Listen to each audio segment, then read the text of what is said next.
Isa ka ba sa naghahanap pa rin ng perpektong system?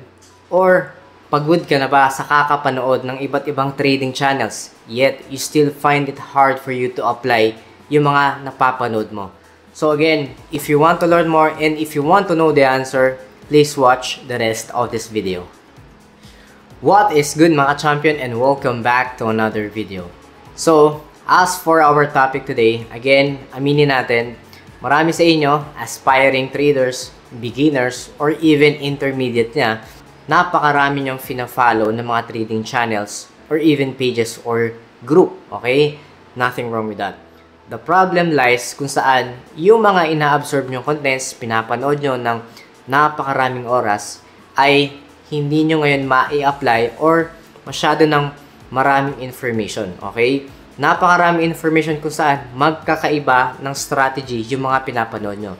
Again, let's be straight and be realistic. Walang perpektong system dito sa mundo ng trading, okay? I myself, I don't consider my system, okay, the TFP champion system, a perfect one, but I must say that it helped me be profitable because I always aim for a high probability quality setup. It is more on quality over quantity, okay?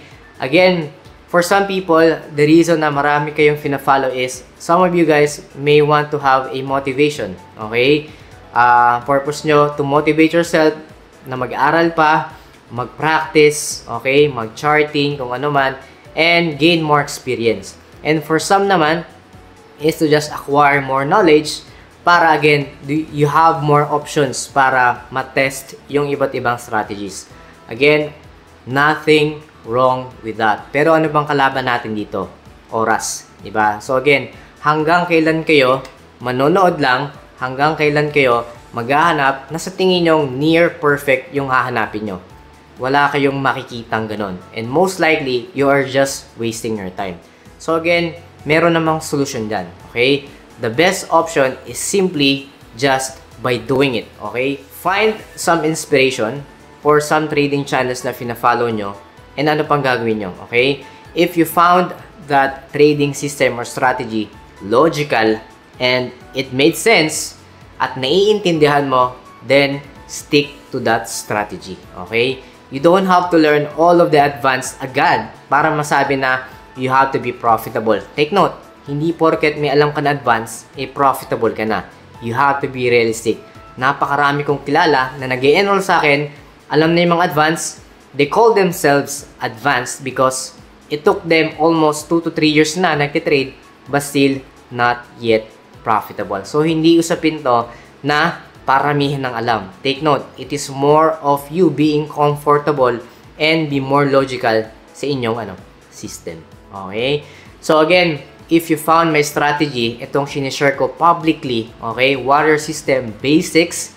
If you're already earning from it, stick with it, okay? No one forces you to enroll dun sa aking mentorship program. The reason most people enroll is they want to step up their game. The one I'm sharing is hindi perfecto yan. I do know yung limitations, I do know yung weakness, okay?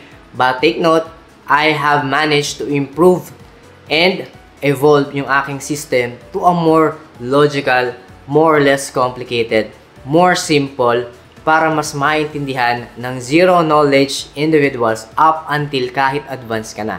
So, di ba, kung makikita nyo, my mentorship, my course is simply catered for 0 to advanced levels. Wala akong pinipili. May alam ka o wala, you are welcome to enroll. Okay? I can still manage to help you and fill in those gaps para maging profitable ka.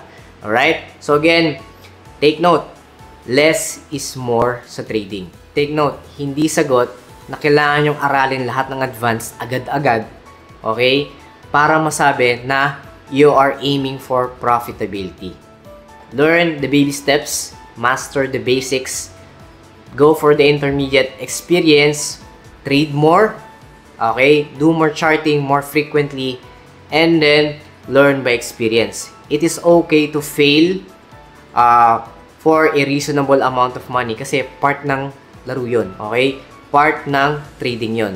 Part ng process of you gaining that experience and be more wise in the future. I will show you one chart on how you can find opportunity the simpler or the simplest way possible na alam ko without overloading with indicators kung ano man. Again, you all know my stuff, okay? I'm always practicing price action. So again, if you want to be part of our growing TFP VIP Champions community, you may want to check out our 90-day one-on-one Forex mentorship program. So salamat po sa aking mga TFP VIP Champion students all over the globe, subscribers, followers, and sa lahat po ng mga sumusuporta. So without further ado, let's get straight to our lesson and to our charts.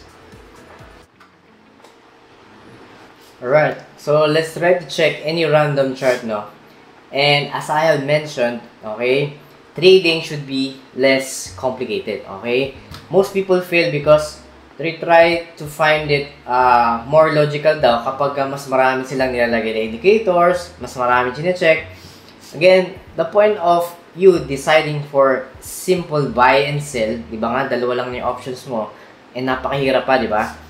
Because you are checking a lot of things na sometimes hindi naman significant, okay? Focus on what is essential, ano yung importante lang na kailangan mo check. And that would make sense and be more logical for you, di ba? So, again, for example, ito, again, this is a live chart, it's an actual chart, no? From Euro Pound. And again, if we're going to look at this chart, okay, parang makikita natin na it's just a random up or down movement, okay? So, dyan na papasok inyong foundation of knowing yung basics, di ba? I always emphasize, bakit ba masyado akong nagpo-focus sa basics? Tandaan nyo guys, everything that I know when it comes to advanced, okay, was extracted or were extracted from my basic foundation, okay? Nothing advanced na maintindihan mo if you don't know well your basics, okay? Kaya, gasgas na sa iba when it comes to price action, candlestick understanding, market structure, and bakit daw wala ba akong tinuturong ibang mas advanced. Okay? Tandaan nyo guys, the reason I'm feeding you a good concepts when it comes to understanding these simple things, kasi bakit?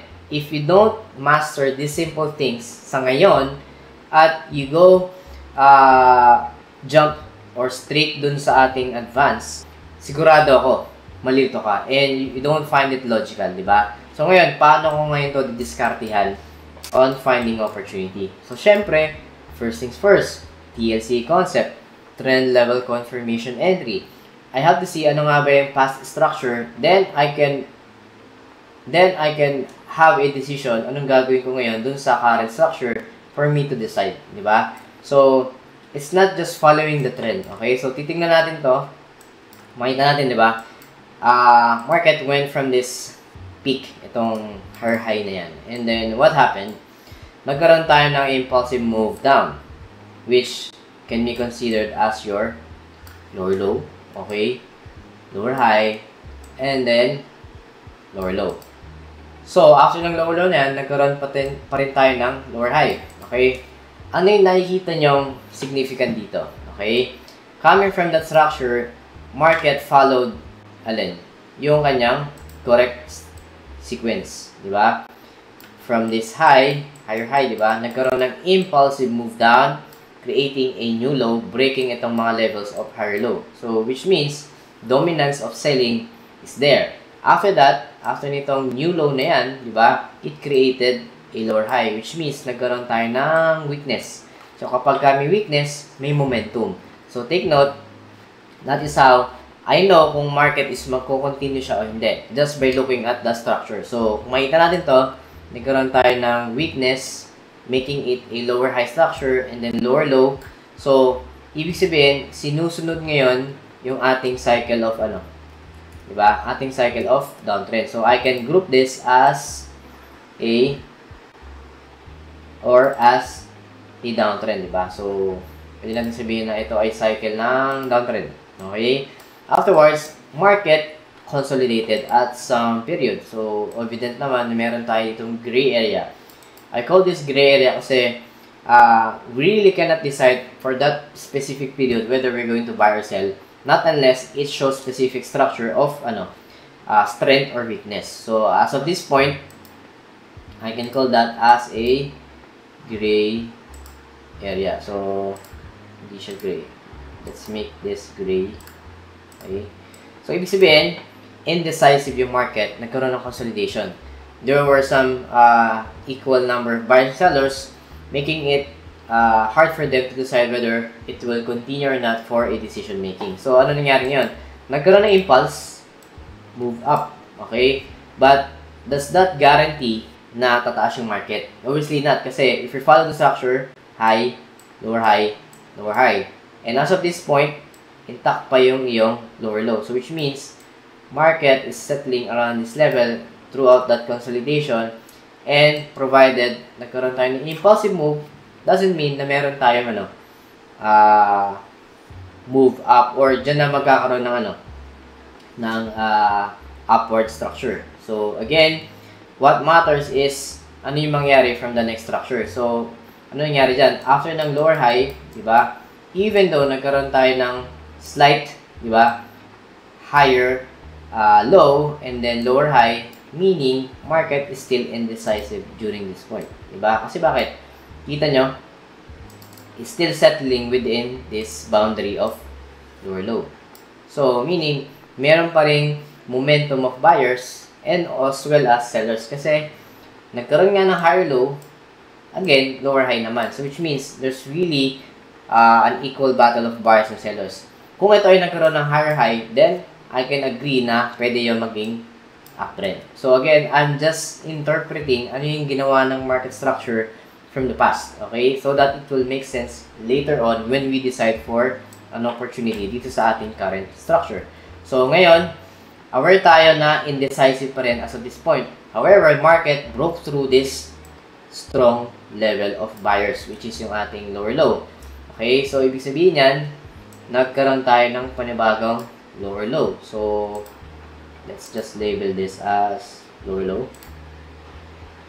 Okay. Oh, sorry.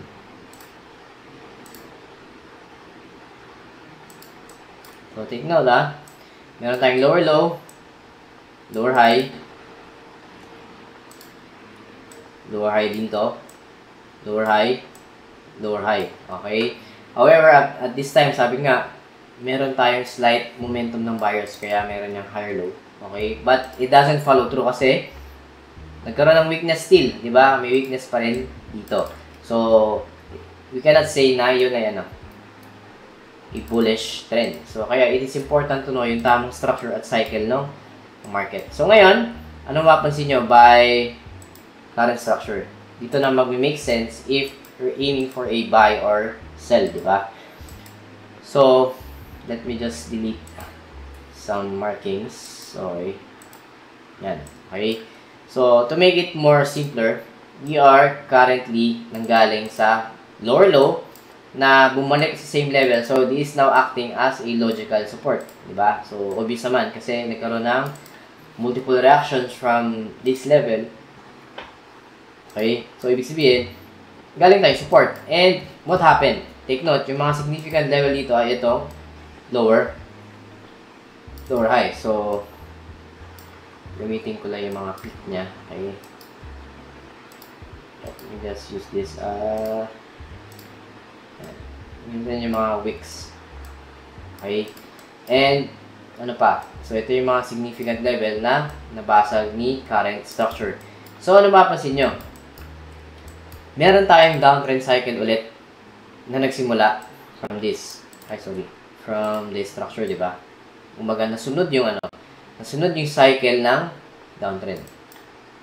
So, ginugrupo ko lang for us para ma-visualize nyo ang nangyari from the past. And ngayon, nag-hold tong lower low kasi nagkaroon ulit ng lower ng same low. Ibig sabihin, market is reacting on the same past lower low level. Okay? So, anong ibig sabihin yan? Meaning, merong momentum yung mga buyers during this time. Okay? Yung time na yan nagkaroon. Kasi bakit? If normal downtrend lang yan, diba? Lower low, lower high, it should have been lower low. Apparently, market went from the same level, which is itong lower low. The same level. Ibig sabihin, merong gaining of momentum from the buyers. And after that, ano nangyari? strong impulsive move up. So, meron tayo ngayong new high, di ba? So, ito yung ating new high. Let me just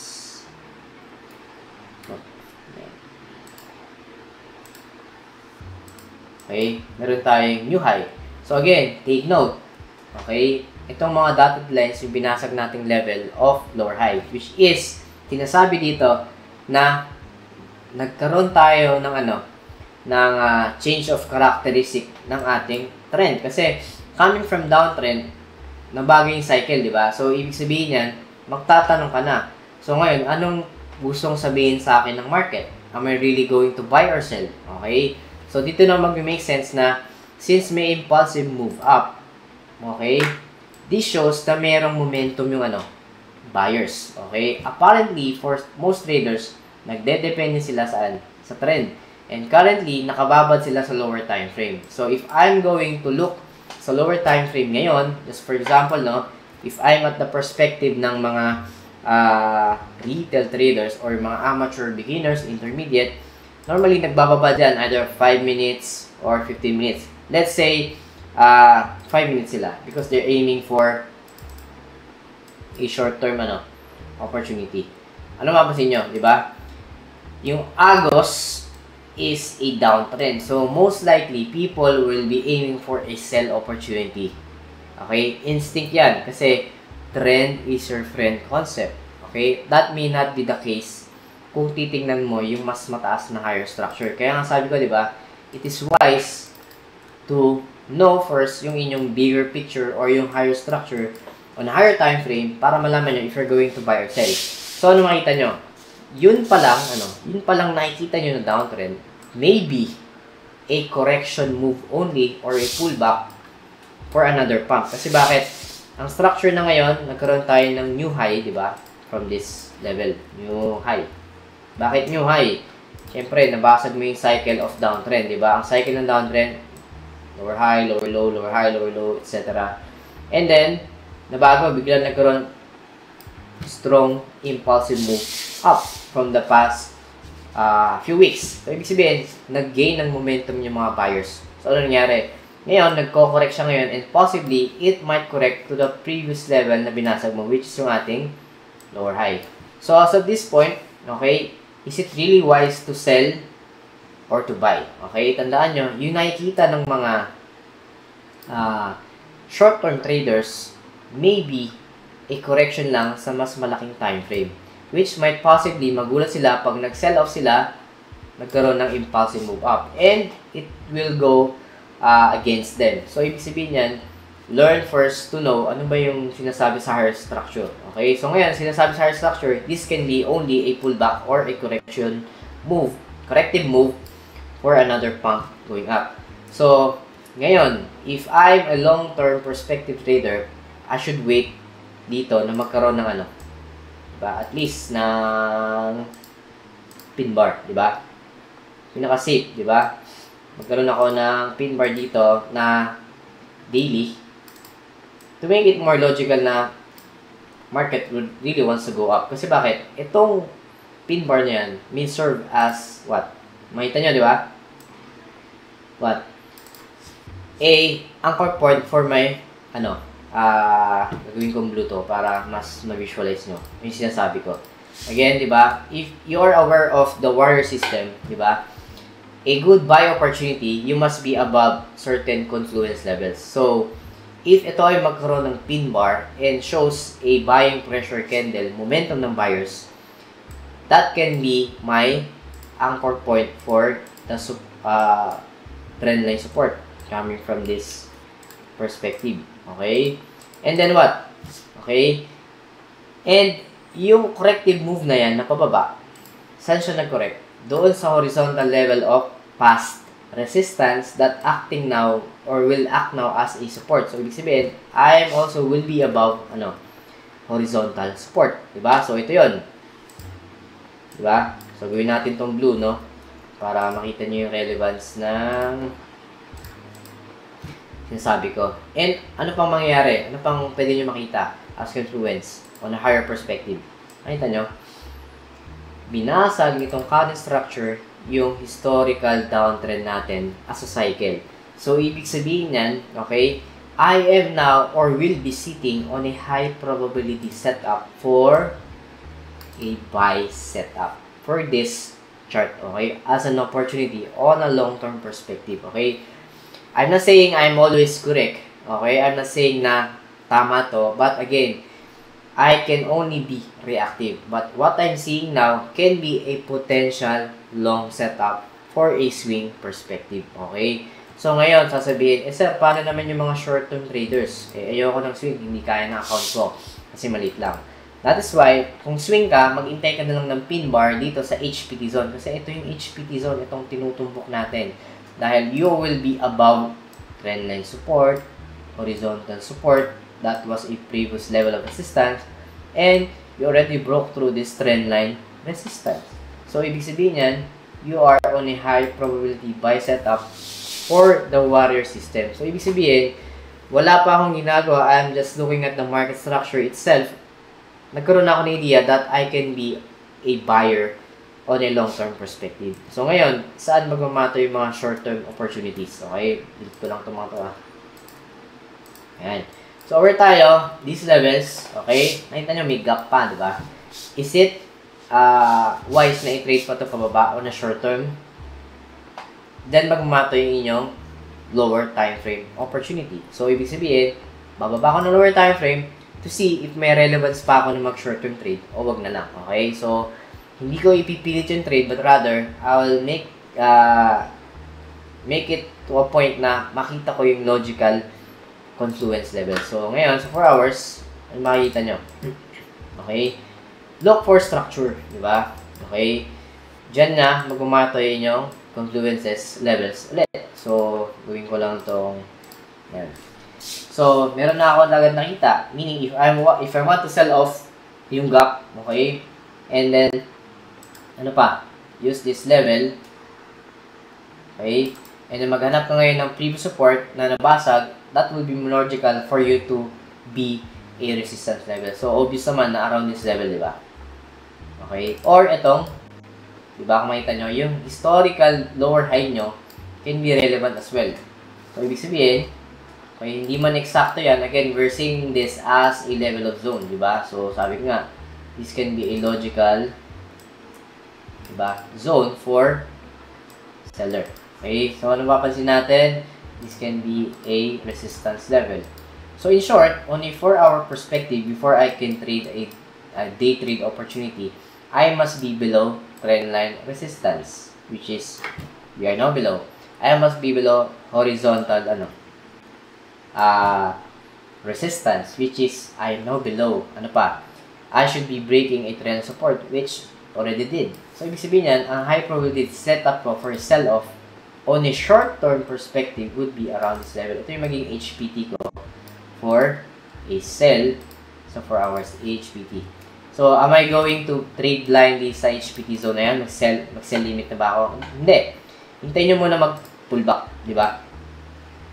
Okay?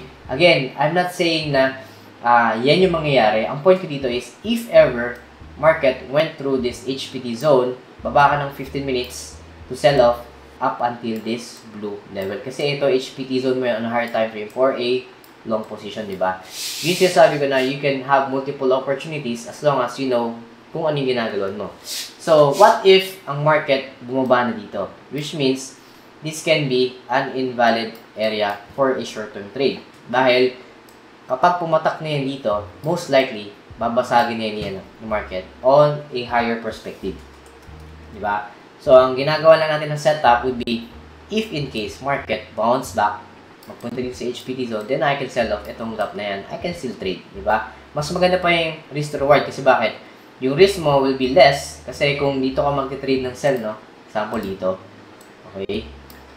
And then dito agad yung TP. Di ba? Almost less than 1:1 risk to reward ratio or 1:1. Depende sa type ng stop loss. But, if you're going to set up here, and then may maganda ka structure, okay, you can still have a reasonable almost 1:3 risk to reward ratio, which can be a good setup for a day trade opportunity. Okay? How about for scalping? Okay, baka naman kawawa naman yung mga very short-term traders. Okay, ito ay day trade setup, di ba? So, yun yung perspective. So, punta ka ng 1 hour and look for significance. Okay? Yan. Ano makikita mo ngayon sa 1 hour? Okay? Logically, nasa support level ka ng H1. Diba? So, anong gagawin mo? Hintayin mo lang. Babasag to. Diba? Bakit? Ano bang rule natin for buying sa HPT zone ng ating na rule na ating TFP Warrior? You must be above confluence level at least 2, di ba? So, ang confluence area mo, you must be above nitong trend line resistance and you must be above nitong horizontal support. So, ang HPT zone mo would be here. Okay? So, kailangan mong mabasag, alin? Ito. Then, mag-pull back siya dito for you to have an opportunity to buy kung mag-corrective move yan, papunta nga dun sa 4-hour opportunity natin ng sell, di ba? So, nakita nyo, I can have multiple opportunities without making myself like too many things to check. I'm just looking for a simpler concept using water system approach, basic approach, using confluences. So, dito ako na ma-map out yung mga setup ko, whether buy or sell, di ba? Tika lang sa'yo. Diba? So, makita nyo, ang tanong lagi, nasaan ba yung current price ko? Nasaan ba ako sa daily? Nasaan ba ako sa 4 hours? Nasaan ako sa H1? Bakit? Those key levels, those key time frames would mean different styles. So, sa daily, swing. For 4 hours, day trade. For H1, again, scalp opportunity. So, ibig sabihin, ang point ko dito, makita nyo my swing level of HPT swing is to buy at this level, di ba? Buy HPT to, di ba? Ito naman yung aking day trade, sell HPT. Okay, nakita nyo yung mga map out of opportunities, di ba? Ito yan. Ito yung aking higher time frame HPT zone. Ito yung 4-hour day trade sell setup. And then, ito yung aking H1 scalping buy HPT area. Again, as long as it follows and masatisfy mo yung anyong system rules. Okay? So, nakita nyo? Market can go either way, di ba? Pag pumunta dito, I can go for a swing setup, taking that a long position. 4 hours, kapag nag-correct, I can sell off up until this daily level. Okay? For scalping, I can scalp as long as, ikaroon muna ng na break of trend resistance going back or correction dito sa HPT zone. Okay? And then, tumaas. So, take note, may nakita pa akong small details of a buy setup dito. Kasi kung titignan nyo yung diba, anchor point, diba, I can form a trend line support. Diba, nakita nyo? Yun, mas high probable for a, diba? So, ang HPT zone mo would be this level. Around this area, diba? Kasi nga, you must be above, ito yung tinutumbok nating area, no? Above nito, above ka nito, above ka nito. Most likely, what we want is around this area for us to take a long papunta dun sa 4-hour resistance level. So again, it would take a long way for this to materialize. Pero ang point dyan, I already have an idea what will I do. Hindi ako manghula. I'm just waiting for the market to satisfy all of my system rules. Okay? So, if you think this is too much complicated sa'yo, then you may want to check out yung inyong knowledge of basics. Kasi ito, napaka-basic lang yan. I'm just using support resistance, trend lines, and other basic knowledge when it comes to market structure. Okay? Wala pa nga dyan yung candlestick. But then again, I have a lot of contents showing you how you can set up a good setup, particularly whether buying or selling. Alright? So, again, the point of this lesson is not to show you that the system is perfect itself. It may have a disadvantage or weakness at some point, but ang point ko dito is it can work. Okay? It worked for me when I was starting. This was my bread and butter. It worked for other subscribers. For some, not. Maybe because it affects other decision making, like trading psychology nyo, too much risk. So, maraming factors of losing, di ba? Na-explain ko na yan. So, again, that would be it for today. I hope this video helps you on how you can simply make trading a less complicated one just by using basic concepts. Okay? So take note, walang perfectong system. Do not look for a perfect system. You will just waste your time. So again, thank you so much to all my TFPA VIP champion students all over the globe, subscribers, followers, and sa lahat po ng sumusuporta. So God bless. See you all on the next videos. Bye-bye. So I just want to inform and announce that our TFE VIP champion student private Discord community is already up. And yeah, here we have several channels wherein we share our technical trading ideas among each other. And of course, we also have our weekly trade ideas para sa ating mga weekly forecast para sa mga currency pairs. And some announcement section. And of course, since tayo ay global, of course, we have other students as well na galing sa mga ibang bansa overseas. So, here we introduce ourselves and introduce kung saan tayo galing, sa bansa tayo ngayon, OFW man o hindi. But nevertheless, this is a healthy community para mag-share ng mga trading ideas para sa inyo guys. And hopefully, I will be putting up a server publicly para sa mga baguhan naman and those mga followers and subscribers natin. Alright? So, yeah, this is just a minor announcement and hopefully guys, you can join us and make this community grow lalo na sa ating mga estudyante nag-aaral. Alright guys, so mga baguhan pa lang. But nevertheless, everyone here wants to learn, wants to make profit from the market. But as much as possible, we're all equal in the eyes of the market. Alright guys, so that would be it. So yun lang and thank you very much. Alright, bye-bye.